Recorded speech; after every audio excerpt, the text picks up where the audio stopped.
Olá, eu sou a Camila, você está no Seleção Feminina e o vídeo de hoje é sobre o draft da Seleção Brasileira. Sim, você não ouviu errado. A Seleção Brasileira, a CBF no caso, já fez um draft envolvendo atletas da Seleção Brasileira. Mas antes de mais nada, por favor, peço que você curta, comente, compartilhe, se inscreva no canal, ative o sininho para não perder nenhuma notificação, se inscreve também nas redes sociais da Seleção Feminina, TikTok e Instagram que está aparecendo aqui na tela. E se puder e quiser contribuir financeiramente com o canal, valeu demais e seja membro aqui embaixo do vídeo. Tem também o meu link de afiliada na Amazon na descrição, caso você queira fazer alguma compra. A comissão que era do Jeff Bezos, ela vem pra mim e você não paga nada mais por isso. E também, se puder contribuir com qualquer valor, a chave Pix está aparecendo aqui na tela, assim você contribui para o meu trabalho. Agora sim, bora pro vídeo. Na última sexta-feira, dia 12, aconteceu na Califórnia o NWSL Draft, que é o evento que as jogadoras da NWSL se inscrevem para que sejam selecionadas pelos clubes. E dessa vez, não tinha nenhum nome badalado, né? Como a gente já viu em outras edições, veremos aqui daqui a pouco alguns nomes. Não tinha nenhum nome grande badalado para ser aí a próxima estrela do futebol estadunidense. Para quem não está familiarizado com essa palavra, né, draft, esse evento, é um evento que ocorre em todas as ligas profissionais estadunidenses, tanto nas masculinas como nas femininas, em que os jogadores, né, os atletas se inscrevem para que sejam selecionados pelos clubes. Então acontece na NFL, na MLB, MLS, NBA e, claro, na NWSL. E a regra é que são jogadores das faculdades, né? As jogadoras têm que estar estudando nas faculdades.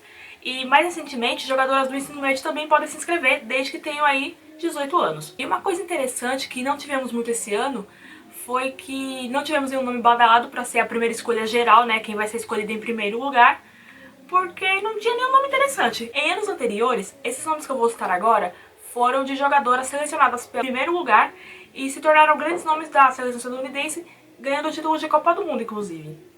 Então, alguns desses nomes são Crystal Dunn, que foi draftada pelo Washington Spirit, Rose Lavelle, que foi draftada pelo Boston Breakers, mas no ano que ela foi draftada, 2017, o Boston encerrou as atividades, então ela foi draftada e em seguida mudou de time. Tierna Davidson, pelo Chicago Red Stars, em 2019, a Tierna Davidson foi draftada em 2019 e no mesmo ano foi campeã mundial. Emily Sonnet, pelo Portland Thorns, e mais recentemente as sensações Alyssa Thompson, pelo Angel City, e Sophie Smith, pelo Portland Thorns. Inclusive, sobre a Alyssa Thompson, ela é a mais nova em todos os tempos a ser draftada. Ela tinha 18 anos na época, no caso, no ano passado. E uma curiosidade, esses 4 nomes que eu citei, os 4 primeiros nomes que eu citei de número 1, elas vão jogar juntas esse ano pelo Gotham. O Gotham contratou todas como agente livre, que também é uma outra modalidade aí das ligas americanas, né, que é uma jogadora sem contrato, ela pode assinar com qualquer outro clube dentro da liga.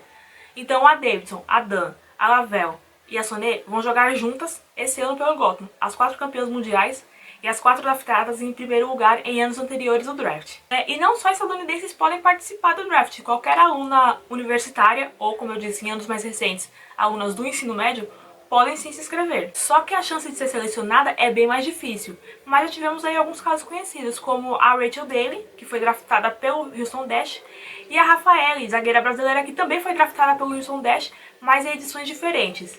A Rafaele foi draftada em 2015 e a Rachel Daly no ano seguinte. A primeira escolha desse ano foi a meia atacante Alice Sentnor, da faculdade de North Carolina. Se North Carolina fosse um time de futebol profissional, seria considerado um time grande, porque é um time enorme dentro do futebol feminino estadunidense, que revelou várias jogadoras. Revelou assim, modo de falar, né, porque elas são selecionadas, mas muitas delas jogaram lá mesmo sem ter passado pelo draft, como a Alessia Russo, a Lottie Bemoy, que são inglesas, então elas jogaram no North Carolina e foram pra Inglaterra depois.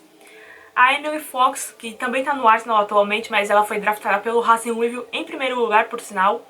Lucy Bronson já jogou no North Carolina, é um time muito grande, o North Carolina, dentro do futebol feminino, e o apelido do time é Tar Heels. Então se vocês ouvirem o time universitário Tar Heels, saibam que é o time de North Carolina do futebol feminino. E a Ellie foi draftada pelo Utah Royals, que é uma equipe que volta pro futebol feminino, pra NWSL, após 3 anos de ato. No draft desse ano, só tivemos uma brasileira inscrita, que foi a goleira Stephanie Rosa, da faculdade Nova Southeastern. Provavelmente eu errei na pronúncia, desculpa desde já.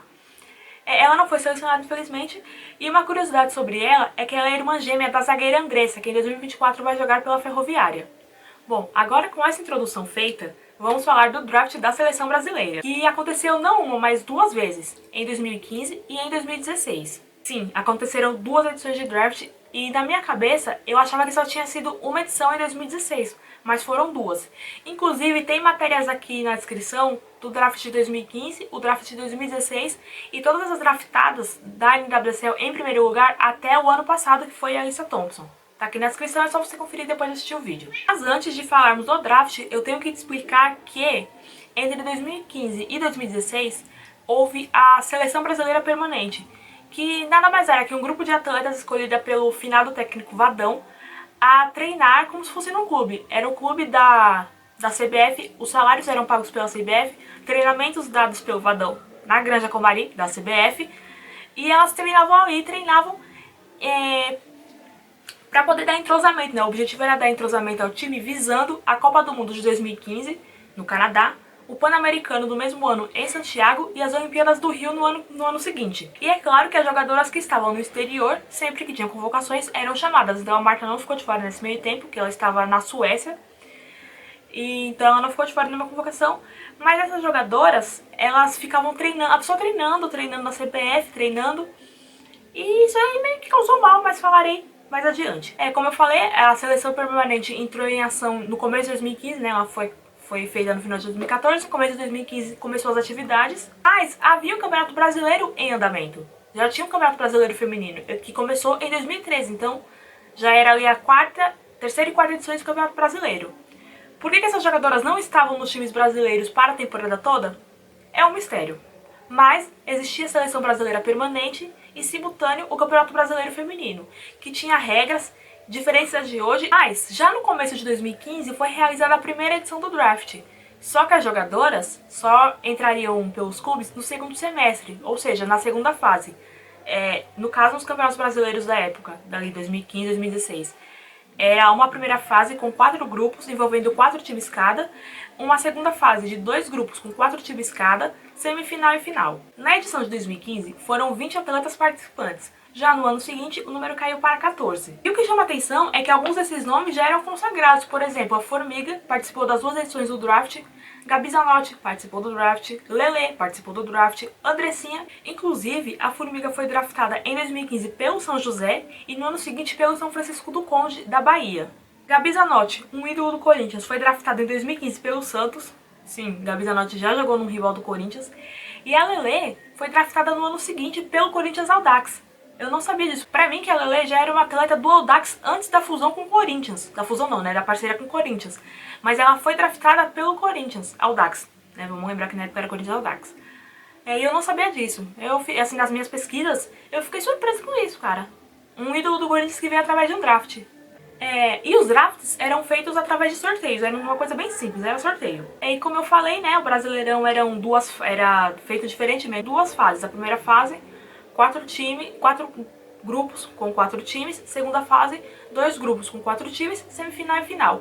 E nessas edições, os campeões foram São José, em 2015, e o Flamengo Maria em 2016. E até hoje, até o começo da temporada 2024, né, que é que eu tô gravando esse vídeo em 14 de janeiro de 2024, até hoje, até o momento, o Flamengo Marinha é o único time fora de São Paulo a vencer o Campeonato Brasileiro. Então, pra gente ver como São Paulo manda no Brasileirão. A seleção permanente encerrou suas atividades no final de 2015. E pesquisando notícias da época, dividiu opiniões aí de jornalistas, torcedores, enfim. Teve gente que ficou a favor do término da seleção permanente e teve gente que ficou contra. Eu tenho que admitir que na época eu fui contra o encerramento da seleção permanente. Só que vendo hoje, eu me pergunto por que essa seleção permanente existiu. Porque no fim das contas, ela fez mais mal que bem, porque o time até entrosou, beleza, mas foi mal na Copa do Mundo, caiu nas quartas de final para a Austrália, sendo que o Brasil tinha passado como melhor terceiro colocado, porque na Copa de 2015 ainda tinha 24 clubes e os 3 melhores terceiros passavam. Acho que eram 3 ou 4 melhores terceiros. E o Brasil foi um deles. Então, se a Copa de 2015 tivesse 32 seleções, o Brasil teria ficado de fora. Olha o perigo que o Brasil passou. Por sorte do regulamento, acabou passando, mas caiu nas oitavas. Nas Olimpíadas do Rio, caiu na semifinal para a Suécia e ficou em 4º lugar, que o Canadá ficou em 3º. O prêmio de consolação foi o ouro no Pan-Americano, o que é legal, pô. Tudo bem que o Brasil não participa mais de Pan-Americano já tem um tempão, E tudo bem também que eu não acompanho o Pan-Americano como eu acompanhava antes. Então não sei a quantas anda, se vão os times principais, os times sub-20, enfim. O Pan-Americano já foi bem melhor, sinceramente. Mas também tem questão de transmissão, né? São aí já é assunto para outro vídeo.